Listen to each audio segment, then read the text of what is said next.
अब सबसे बड़ा तुम लोगों के मन में डाउट आ रहा होगा, भैया एग्जाम्स बहुत नज़दीक आ रहे हैं, है ना, हमें समझ में नहीं आ रहा कि हम किस बुक से पढ़ें। देखो मैं टेंथ और ट्वेल्थ का एनालिसिस तुम लोगों को बताता हूँ कि जो टेंथ और ट्वेल्थ के एग्ज़ाम हुए, अब जो उसका ब्लूप्रिंट था, अगर तुम लोग ब्लूप्रिंट के भरोसे बैठे हो तो दैट इज़ नॉट गुड कि यार तुम लोग ब्लूप्रिंट ही के भरोसे बैठे हो। क्योंकि अभी मैंने रिसेंटली इकोनॉमिक्स का पेपर देखा हुआ था, सॉरी इकोनॉमिक नहीं, बिजनेस का पेपर देखा हुआ था, ठीक है, क्लास ट्वेल्थ का। अब उसमें क्या हुआ कि क्लास ट्वेल्थ में जो बिजनेस का पेपर आया था, फर्स्ट चैप्टर का मार्जिन इतना ज़्यादा रख दिया था, मतलब फर्स्ट चैप्टर से ये समझो कि जो स्टार्टिंग के ऑब्जेक्टिव थे वो, मतलब जो फर्स्ट क्वेश्चन रहता है ना एमसीक्यू, 5 के 5 एक ही चैप्टर से आ गए थे, समझ रहे हो। उसके बाद एक लॉन्ग उसी चैप्टर से आ गया, उसके बाद एक 2 नंबर का उसी चैप्टर से आ गया।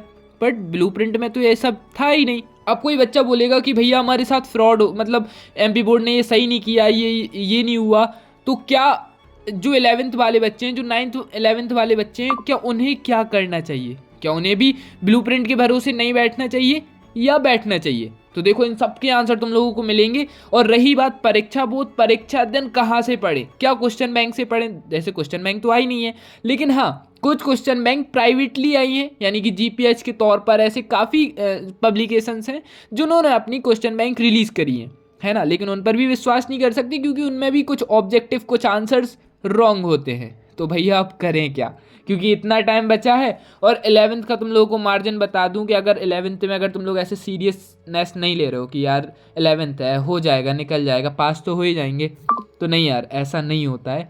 11th क्लास में ना बिल्कुल रगड़ना पड़ता है। एक हिसाब से बता दिया जाए 12th से टफ होती है 11th। अब ये तुम लोगों को बात थोड़ा अजीब लगेगी, बट हाँ, क्योंकि लेकिन इसमें तुम लोगों को डरने की बात नहीं है ना। मतलब अगर तुम लोगों ने अभी इफेक्टिव स्टडी कर ली, मैं बोल रहा हूँ कि 8 से 10 घंटे पर डे स्टडी निकालो ही निकालो, है ना।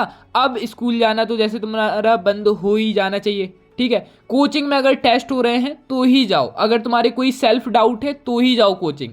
यानी कि जो तुम्हें कोई भी समझ में नहीं आ रहा, जैसे मान लो कोई निर्णय समीकरण है, कोई भी अभिक्रियाएं हैं, या कोई भी टॉपिक है ना, तो वो चीज़, अगर कोई भी डेरिवेशन है, अगर वो तुम्हें चीज़ समझ नहीं आ रही है तो तुम कोचिंग जाओ कि सर ये वाला डाउट है, मुझे ये सॉल्व करना है। बट एट दैट टाइम कि अगर तुम सोचो कि हम कोचिंग जाएं, हम स्कूल जाएं और फिर पढ़ाई करें, नहीं, ऐसा नहीं हो सकता गाइज। अगर तुम लोग 11th में बहुत अच्छा स्कोर, रफ स्कोर करते हो, तो हम लोग 12th में मानकर चलते हैं कि तुम्हारा उसका बेसिस पर रहेगा, क्योंकि जितना तुम 11th में स्कोर करोगे उसका 3 से 4% आगे हो सकता है ना। और गिरने का देखें तो काफ़ी गिर सकता है 12th में, ठीक है। तो अगर तुम्हें बढ़ाना है, अगर तुम 11th में अच्छा स्कोर करते हो, अगर तुम्हारा 11th में 75-80 आता है, तो हम कह सकते हैं कि 12th में तुम्हारा 85-90 क्रॉस कर जाएगा ईजिली।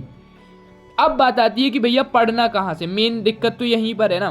तो देखो मैं अपने अकॉर्डिंग बताता हूँ कि पढ़ना कहाँ से। देखो फिजिक्स और इंग्लिश की तो तुम लोग टेंशन छोड़ ही दो, तो उसके लिए आप सभी का ये कोर्स आ चुका है। फिजिक्स और इंग्लिश का कोर्स, क्रैश कोर्स है। टेलीग्राम पर मैसेज करो, लिंक डिस्क्रिप्शन में है। बहुत ही चीपेस्ट प्राइस पर 49 रुपीज़ में, यानी कि 25-25 रुपये में एक एक सब्जेक्ट मिल रहा है यार, ठीक है। तो फटाफट से जल्दी से क्रैश कोर्स की पीडीएफ डाउनलोड कर लो, बस लेट नहीं करना है, ठीक है।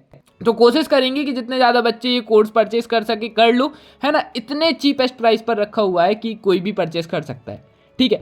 अब रही बात मैथ्स, बायो, केमिस्ट्री एंड भैया फिजिक्स, इंग्लिश, और भी हम अपना डिटेल करना चाहते हैं तो कहाँ से करें। अब देखो तुम लोगों को बहुत सही चीज़ बताने वाला हूँ। सबसे पहले तुम लोगों को एक टू डू लिस्ट बनानी है। टू डू लिस्ट कैसी? 2023 का पेपर लेना है, 2022 का पेपर लेना है, ठीक है। अब उनसे तुम्हें 2 नंबर के सिलेक्ट क्वेश्चंस करने हैं, ठीक है। 2 नंबर के सारे सिलेक्टेड क्वेश्चंस कर लेने हैं एंड वो तुम्हारे क्वेश्चंस होने चाहिए 40 से 50, 60, 2-2 नंबर के। इतने क्वेश्चन तुम्हें भर लेने हैं एक कॉपी में, ठीक है। अब तुम्हें उनको याद नहीं करना है तुरंत ही, अब तुम्हें आना है 3 नंबर पर, फिर देन 4 नंबर पर। अब ऐसे करके तुम ये कंप्लीट कर लोगे एंड मैं बताता हूँ 2023 और 2022 के अथवा सहित क्वेश्चन पेपर तुम्हें सॉल्व करने हैं, ठीक है। नेक्स्ट चीज़ आती है कि तुम्हें और ज़्यादा कुछ नहीं करने, ये 2 साल के क्वेश्चन पेपर हो गए। प्लस अगर तुम्हारे पास कोई भी बुक है, ठीक है, कोई भी अध्ययन है, बोध है, उसमें तुम्हें जो जो चीज़ इंपॉर्टेंट लग रही है उसे लिखो, ठीक है। उन 2 नंबर के या 3 नंबर के, जो 4 नंबर का जो भी मार्जिन है उसमें लिखते चलो, ठीक है। अब तुम्हारे पास आते ही तुम्हारे पास एक टू डू लिस्ट बन गई है कि 2 नंबर में हमें इतने क्वेश्चन करने हैं, 4 नंबर में इतने क्वेश्चन करने हैं एंड 5 नंबर में इतने, वो सॉरी 3 नंबर में इतने क्वेश्चन करने हैं।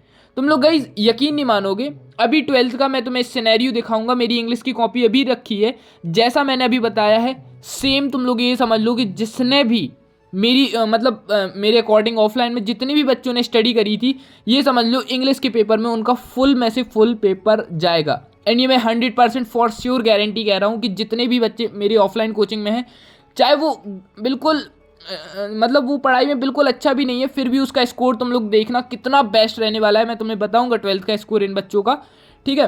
क्योंकि जो हमारी क्लास में, मैं बोलता हूँ कि फेल होकर दिखा दो, तुम फेल होकर दिखा दो बस। क्योंकि जब तुम वो पढ़ोगे ना जो एग्जाम में आना है, तो तुम्हें कोई पीछे नहीं हटा सकता। लेकिन अगर तुम पढ़े जा रहे हो, एक चैप्टर से 100 क्वेश्चन आंसर रट रहे हो, कुछ का कुछ कर रहे हो, पढ़े ही जा रहे हो, मतलब कोई सेंस ही नहीं है पढ़ना। अब जैसे मैंने तुम्हें बोला कि तुम्हें अपने स्कूल यहाँ से लेकर स्कूल जाना है, अपने घर से स्कूल जाना है, तो तुम्हें सीधा पता होगा कि हमें सीधा रोड जाना है, फिर साइड ये नाका आएगा और यहाँ से मुड़ जाना है तो हमारा स्कूल आ जाएगा। लेकिन अगर तुम वहीं पहले जा रहे हो, तो यहाँ से जा रहे हो तो पहले कहीं कोई ग्राउंड पहुँच जा रहे हो, फिर वहाँ कोई भी कुलियों में घुस जा रहे हो, कोई भी मोहल्ले में घुस जा रहे हो, फिर वहाँ से तुम लोग चाट खाने निकल जा रहे हो, कुछ भी कर रहे हो, तो तुम स्कूल लेट पहुँचोगे। पहुँच तो जाओगे लेकिन लेट पहुँचोगे एंड जब तक बहुत टाइम हो जाएगा, है ना, पीरियड वगैरह स्टार्ट हो जाएगा। तो वही चीज़ समझो, तुम पूरा पढ़ोगे याद तो हो जाएगा तुम्हें, लेकिन एग्ज़ाम अब बेटा बहुत दूर नहीं है, एग्ज़ाम आ ही गए हैं। तो बस उतना पढ़ो जितना एग्ज़ाम में आना है, फालतू का पढ़ के कुछ मतलब नहीं है।